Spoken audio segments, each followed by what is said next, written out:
Berbahagia. Puji dan syukur marilah kita naikkan kehadiran Tuhan yang Maha Kuasa. Oleh karena kasih dan penyertaannya sehingga kita semua diperkenankan untuk berjumpa di tempat ini dalam keadaan yang sehat sejahtera. Hadirin yang terhormat, agenda rapat kerja dan pembekalan teknis tim percepatan selesaikan permasalahan rakyat TP Sepakat Jumat 8 April 2022 dimulai. Hadirin dimohon berdiri. Dalam sikap sempurna, kita akan mendengarkan lagu kebangsaan Indonesia.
Hadirin disilakan duduk kembali. Yang terhormat Asisten Administrasi Umum Serda Kota Bitung, yang kami hormati Ketua Tim Percepatan Selesaikan Permasalahan Rakyat, yang kami hormati Kepala Bapeda Kota Bitung, yang kami hormati Kepala Sekretariat Dewan Ketiga Sepakat, serta Bapak Ibu hadirin peserta rapat baik yang mengikuti agenda ini secara langsung maupun yang mengikuti secara virtual melalui aplikasi Zoom Meeting. Kami sampaikan selamat datang dan selamat kita mengikuti acara selanjutnya. Hadirin yang berbahagia, mari kita akan awali agenda ini dalam doa yang akan dituntun oleh Penatua Jamal Malintoy. Bapak Ibu, kita akan berdoa. Jika saya berdoa agama setiap Kristen Protestan, mari berdoa. Segala puji dan syukur sanjungan kepada Tuhan Allah dalam Yesus Kristus yang telah menganugerahkan hari yang baru bagi kami semua. Dan saat ini kami akan melaksanakan rapat kerja tim percepatan sesahabat Kota Bitung. Kami permohon campur tangan Tuhan terus menuntun kami semua, biarlah rapat kerja ini boleh berjalan dengan segala baik. Doa dan harapan kami bersama untuk Kota Bitung yang lebih maju dan lebih kuat lagi. Terpuji nama Tuhan Allah, sehat kuat menjadi bagian kami semua. Ini doa kami. Di dalam nama Yesus Kristus Juru Selamat kami berdoa. Amin. Hadirin sekalian, bersama-sama kita dengarkan sambutan pembukaan rapat kerja dan pembekalan teknis TP Sepakat oleh Asisten Administrasi Umum Serda Kota Bitung yang terhormat Bapak Berades KW Lilonto MA.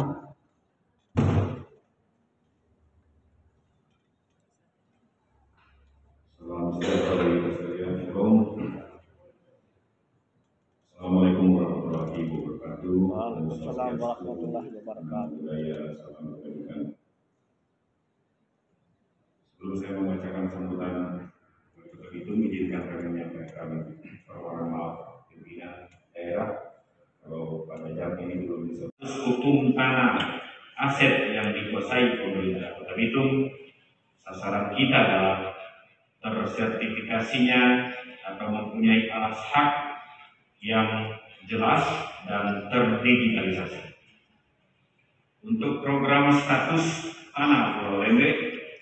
Target kita atau sasaran kita adalah pemetaan dan sertifikasi tanah Pulau Lembeh. Untuk program stabilitas daerah, sasaran kita adalah kerukunan hidup antar warga Kota Bitung dalam lingkup NKRI. Untuk program penanggulangan bencana, sasaran kita adalah terselenggaranya penanggulangan bencana dan bantuan sosial korban bencana secara merata ke seluruh warga Kota Bitung.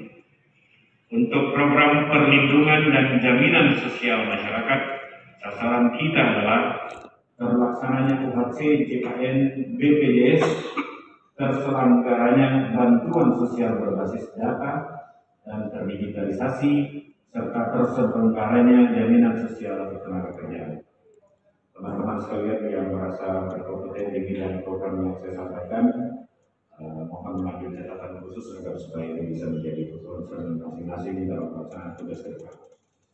Untuk program revitalisasi fungsi dan peran kelurahan, target kita adalah terpenuhinya struktur organisasi kelurahan dan tersedianya SDM perangkat kelurahan yang fungsional. Untuk program penanggulangan masalah sosial, target kita atau sasaran kita adalah menurunnya kasus-kasus KDRT dan kekerasan seksual, serta menurunnya jumlah penyandang masalah sosial. Untuk program ekosistem kota digital, sasaran kita adalah terpasang dan berfungsinya 1001 titik OIP serta elektronifikasi transaksi pemerintah daerah atau LPD. Untuk program pembudayaan gerakan kebersihan, sasaran kita adalah terlaksananya kegiatan gotong royong kebersihan. Untuk program penataan kota, sasaran terbangun dan terpilihnya taman-taman kota. Untuk program perencanaan pengembangan terpadu Pulau Lembeh, sasaran adalah tersusunnya master plan pengembangan Pulau Lembeh yang sinkron dengan master plan kota, master plan provinsi. Sekali lagi kita sambut dengan tepuk tangan yang mulia. Baik, hadirin yang terhormat, langsung saja saat ini bersama-sama kita akan ikuti materi pertama yang akan disampaikan oleh Kepala Bagian Sumber Daya Alam Setda Kota Bitung, sekaligus juga dalam kapasitas beliau sebagai Kepala Sekretariat Dewan P3 Sepakat. Saya sebut dengan hormat Bapak Dr. Niki Kondo SSTP MF. Silakan. Terima kasih. Mohon izin pimpinan. Selamat pagi, salam sejahtera bagi kita semua. Assalamualaikum warahmatullahi wabarakatuh. Om Swastiastu, Namo Buddhaya, salam kebajikan. Yang kami hormati Bapak Asisten Administrator, atau apakah datanya ini kemudian dapat kita integrasikan ke jenis layanan yang lain atau dapat kita sinergikan ke jenis layanan yang lain dibagi pakaikan untuk kegiatan yang lain. Contoh misalnya, kalau kita mampu mengumpulkan misalnya data kendaraan bermotor yang digunakan setiap penduduk, secara tidak langsung data ini kalau kita olah dan kita rinci lagi lebih dalam, kita akan dapat mengetahui bahwa penduduk itu menggunakan jenis kendaraan yang memenuhi syarat untuk subsidi solar misalnya atau tidak. Ini hal-hal seperti ini yang kemudian mungkin bisa kita analisa lebih lanjut dengan microdata yang kita kumpulkan. Ini baru satu contoh. Saya melihat ada berbagai macam variabel, lebih dari 130 variabel, dan saya rasa ini akan sangat cukup untuk jadi basis data kita dalam rangka menentukan kebijakan kita. Yang pertama, misalnya terkait subsidi. Kenapa saya bicara ini? Karena kebetulan menjadi tugas pokok, sehingga perlu didorong bersama-sama bahwa data ini penting sekali. Kita melihat permasalahan kuota solar subsidi yang akhir-akhir ini cukup tinggi permasalahannya, begitu juga harga minyak dunia yang melonjak tinggi sehingga ada gap antara harga keekonomian dan subsidi. Itu kemudian mendorong orang yang dari seharusnya non subsidi bergeser ke menjadi pengguna subsidi. Ini juga sangat berbahaya kalau tidak kita kendalikan, dengan data. Ini contoh ya, misalnya ada contoh tapi kita belum bisa menemukan bahwa satu orang itu menggunakan kendaraan jenis apa, apakah kendaraan itu memenuhi syarat untuk menjadi pengguna subsidi atau tidak. Next. Nah, selanjutnya untuk melakukan tata kelola berbasis data ini juga kita mohon Jadi karena rasanya tidak pantas kalau saya membuatkan bahwa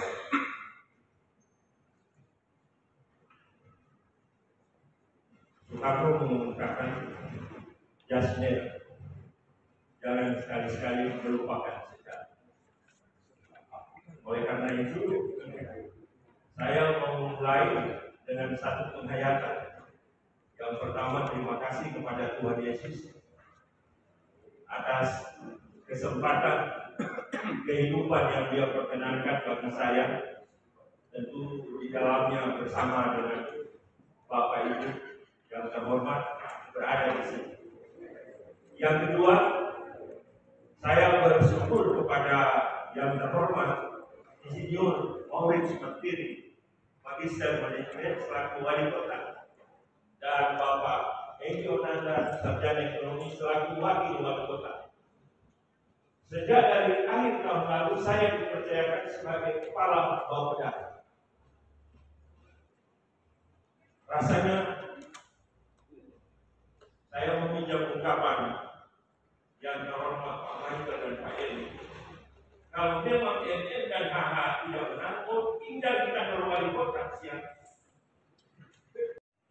Kita bilang panitia tadi, Nik kalau cepat malam. Padahal sebenarnya ada beberapa poin-poin yang kita lihat butuh dicuplik sebagai prioritas. Nanti pasif juga, kami minta untuk stay karena ada beberapa poin-poin yang saya percaya teman-teman ada pertanyaan-pertanyaan yang butuh didetailkan lagi. Ya, kita kembangkan dulu untuk dua materi ini, kita kembangkan diskusi dulu. Ya, nanti untuk strategi teknisnya sebentar nanti akan saya sampaikan. Cuma secara konseptual, saya berharap ini dipahami dulu oleh tim persempatan. Dipahami dulu apa sebenarnya konsep yang sementara dirancangkan dari aspek perencanaan. Karena ini sebenarnya basic, ya kan? Dari mana kita mencuplik pemerintahan ke depan? Dari mana kita mengakselerasi pencapaian cuplikan itu dari perencanaan. Apa yang Pak Niki sampaikan tadi, potret-potret yang diharapkan. Tapi basically-nya itu adalah perencanaan. Apa yang Pak Siti sampaikan tadi. Tapi sebenarnya basic kita itu adalah perencanaan. Kita harus bertumbuh atau pijakan kita harus dari konsep perencanaan. Mau dibawa kemana kota ini ke depan? Konsep itu harus menjadi frame atau menjadi bingkai kita. Ya, kemana kita mengakselerasi ini jadi frame kita.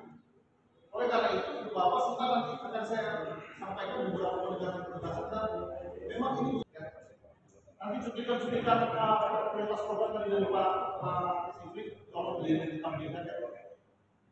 Saya berharap ini ada interaksi dulu. Bagaimana ini kan konsepnya seperti ini. Tapi apa yang teman-teman mau tanyakan untuk kita pertajam dari prioritas program? Nah ini prioritas program 2022-2026. Apa yang mau kita pertajam di sini? Ada program apa di sini? Ada program apa di sini? Ada program apa di sini? Ada program apa di sini? Kita spesifik ke 2022 tadi yang pasti saya sampaikan. 20. Terus nah ini prioritasnya. Apa yang teman-teman mau pertanyakan dengan ini? Kalau ini dia akan mengarah kemana? Rangka daerah mana yang terkait dengan ini? Ada program pencapaian apa yang sementara yang boleh kita pertanyakan kepada Pasifik? Ada program apa yang bisa kita akselerasi di sini? Kenapa tim percepatan ini lagi? Awalnya, saya mau cerita dulu. Konsep awalnya Pak Wali kan kita ke staf khusus. Secara keseluruhan, ini Pak Niki juga saksi. Semua staf khusus. Sementara fungsi staf khusus ketika kita berdiskusi itu lebih kepada alat advisor. Dan di situ diisi dengan senior. Kedua, di situ diisi dengan multi background politik. Sorry, kita mesti bilang ini. Justru kenapa dibentuk itu? percepatan karena kita menjaga atmosfer. Target politik sekarang di sini.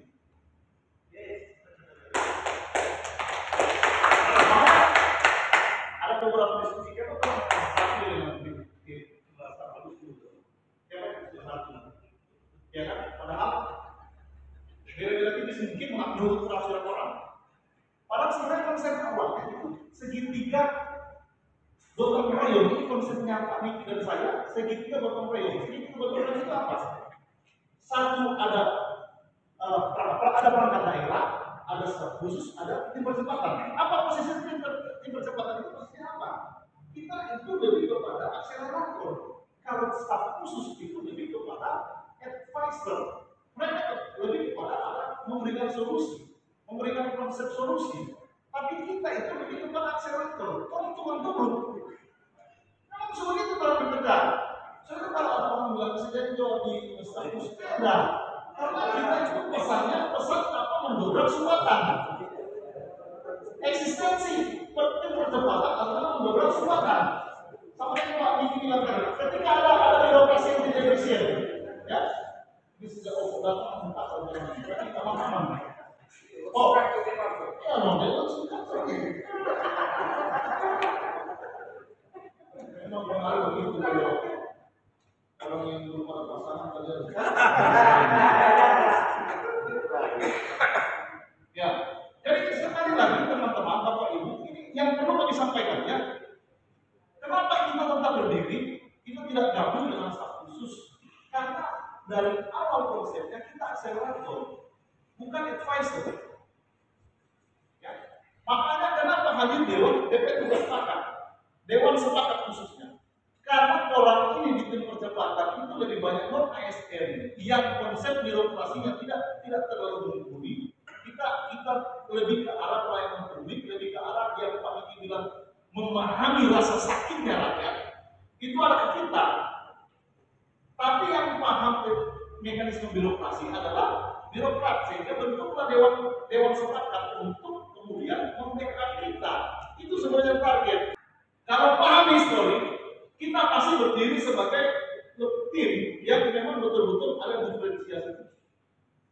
Supaya ketika BPK komunikasi kembali, kamu bisa tertangkapkan. Pak, ini terlalu spesialisasi. Bisa dipahami seperti ini. Perencanaan yang matang itu 50% program sudah terlaksana sebenarnya. Contoh infrastruktur. Pak Sifri tahu infrastruktur di PU ada terjadi apa saja, ya kan? Kira-kira terintegrasi dengan musrembang dari tingkat kelurahan, tingkat kecamatan, ini yang harus perhatikan. Jangan cuma tunggu saat tiba akan tapi tidak sampai pada inti. Ini yang sebenarnya kita struktur masyarakat. Berarti tupoksinya Bapeda itu ada di musrembang. Nah, apakah musrembang ini orang dan dinas terkait, dinas teknis itu bisa hadir sama-sama untuk merangkul keluar masyarakat? Nah, ini penguatan juga dari Bapeda. Apakah Bapeda ini betul-betul kuat dengan fondasi perencanaannya ini? Jangan sampai ini yang sampai di slide, tidak sampai diimplementasi di dinas teknis, ya kan?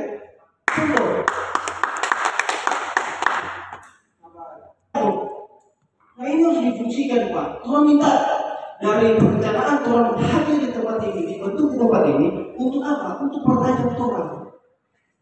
Masa perencanaan pengabdian, ya kan? Sekarang kita tanya, inilah yang menjadi kegagalan infrastruktur dari Pemkot itu ketika tidak ada perencanaan, Pak. Nah, artinya supaya kita bisa mengakselerasi angka-angka itu, kita harus tepat. Bagian mana yang kita harus akselerasi tepat, atau bagian mana yang harus kita kecil. Contoh tadi misalnya tadi maka dua pertanyaan, umur angka itu apakah dari umur berapa? Supaya kita bisa akselerasi. Kalau memang ternyata yang banyak itu range umur jadi ada bukti dong. Kira-kira bisa. Terima kasih.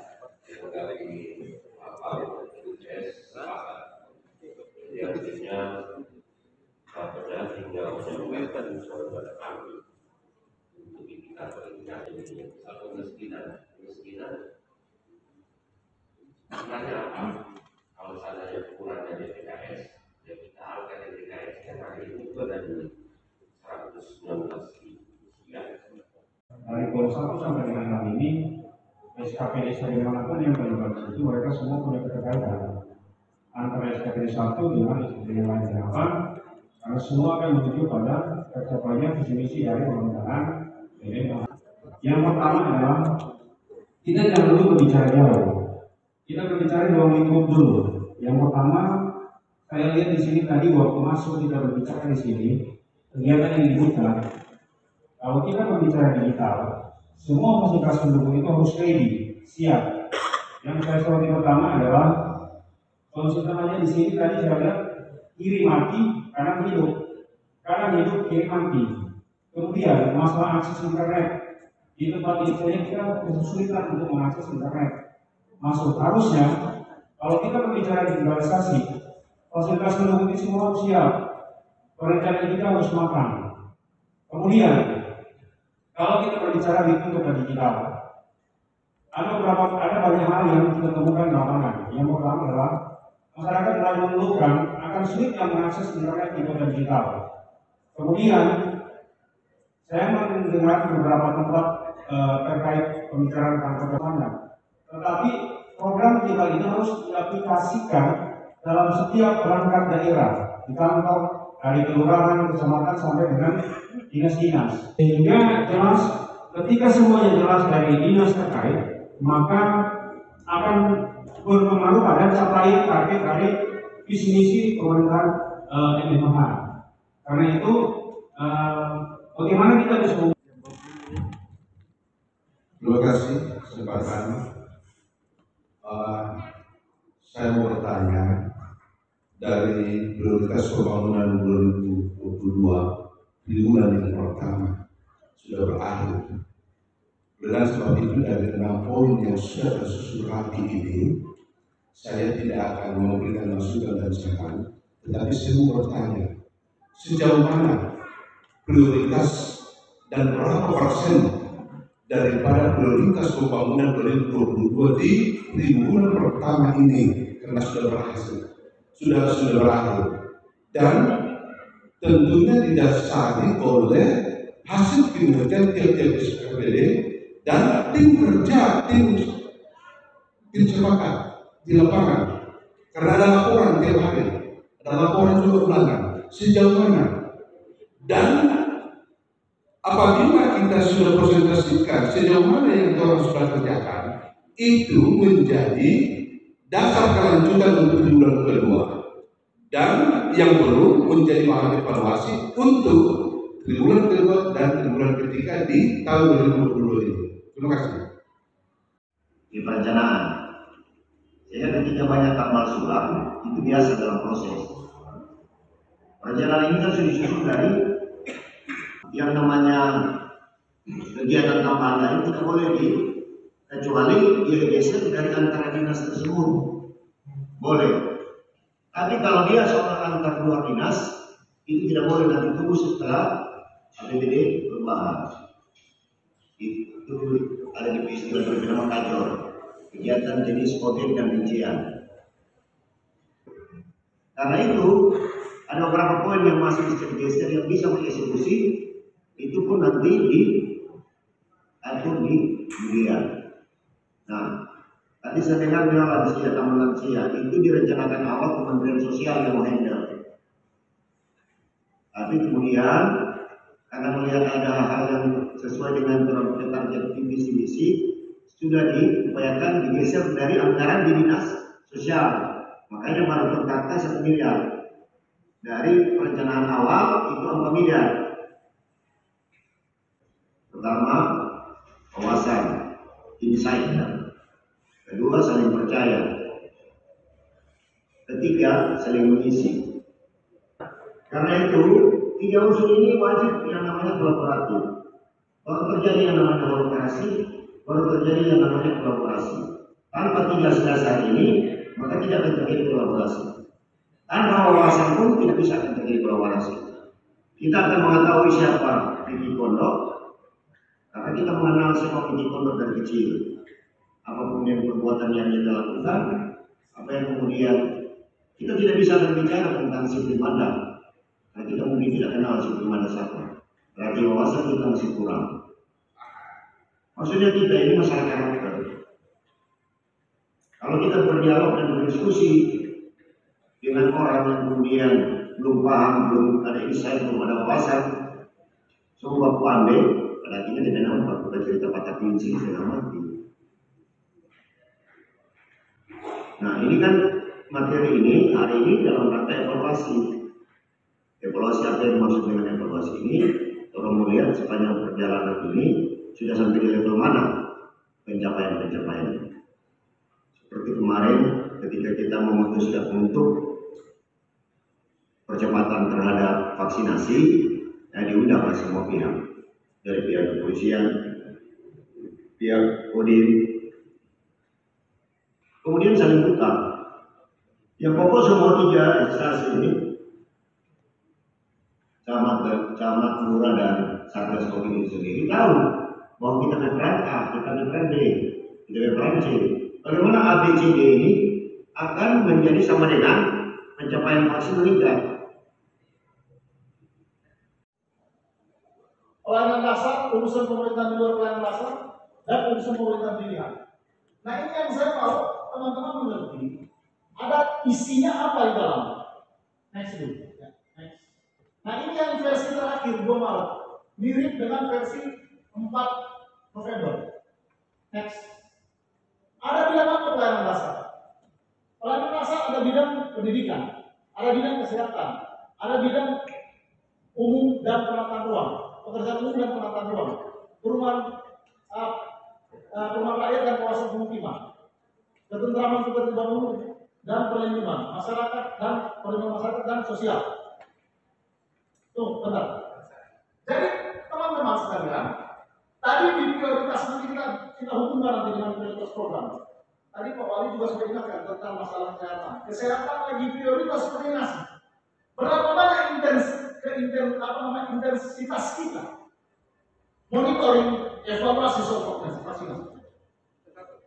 Oke, selamat pagi guys, dari pemerintah Kota Bitung Pusing. Percepatan nama saya Ibu Henny Cornel Tomo ada di ruang rapat serendah yang lantai 4 ya. Oke, di sini namanya siapa? Oke, semua Pak. Ini kan baru selesaikan mengadakan rapat kerja tim apa isinya? Jadi yang pertama ini makanya dilakukan pengantar dari Jadi pembicaraan yang pertama kita mau melakukan pengajaran pemahaman prioritas program. Jadi apa prioritas program yang ada di dalam pemerintahan Kota Bitung? Mulai dari konsep perencanaannya apa untuk RPJMD kita apa ke depan? Prioritas program 2022 sampai 2026 itu apa? Di 2021 sampai 2026 itu apa? 2022 apa yang dijadikan arahan Pak Wali untuk kita kejar kecepatannya? Makanya tadi juga bagian air saya sudah jelaskan sirkulasi ini terjadi.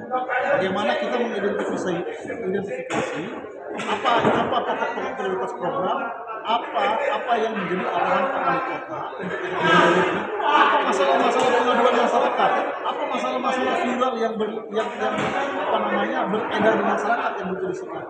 Nah itu yang kita jadikan sumber akselerasi atau sumber tindak lanjut percepatan.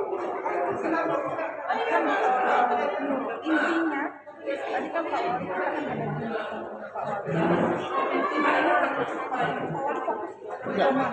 Jadi Pak Wali mengingatkan kepada kita bahwa ada poin-poin yang hal-hal yang bersentuhan langsung dengan masyarakat itu yang terasa langsung itu harus cepat dilakukan. Beliau ingatkan prioritas masalah vaksinasi. Beliau ingatkan juga masalah 1000 titik wifi yang jadi program prioritas pemerintah, mengenai pengadaan lampu jalan, mengenai ada taman lansia, infrastrukturnya. Jadi ada beberapa hal-hal yang menurut Pak Wali yang menjadi arahan sesuai dengan perencanaan itu harus menjadi kecepatan. Karena ada sumbatan-sumbatan itu yang harus kita temukan sumbatannya, temukan identifikasi masalahnya apa. Kalau ini masalahnya teridentifikasi, maka kita kaji pihak terkait apa yang akan bisa menjadi problem solver dalam masalah. Lalu kita temukan apa sebenarnya rekomendasi solusi. Seperti itu kinerja tim percepatan. Jadi rapat kerja ini sebenarnya lebih mempertajam kinerja atau fokus kerja dari sebagai tim yang dibentuk oleh pemerintah. Kita sebagai ketua, saya mau ini tim terarah, sehingga kita butuh ada penyamaan persepsi.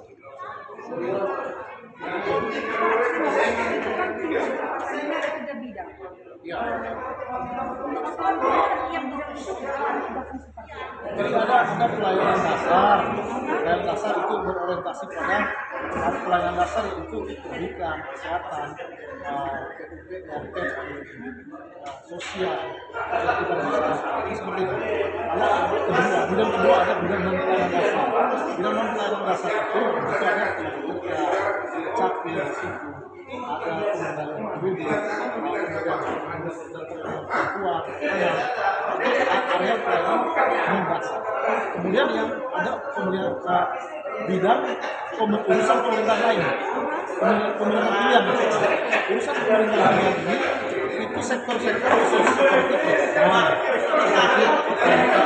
pariwisata, seperti sumber daya mineral. Nah itu yang saya berharap memang ketika dengan rapat ini memang fokus ke bidang, prioritas ke bidang, memang fokus untuk melakukan tindak lanjut percepatan di bidang sosial pendidikan.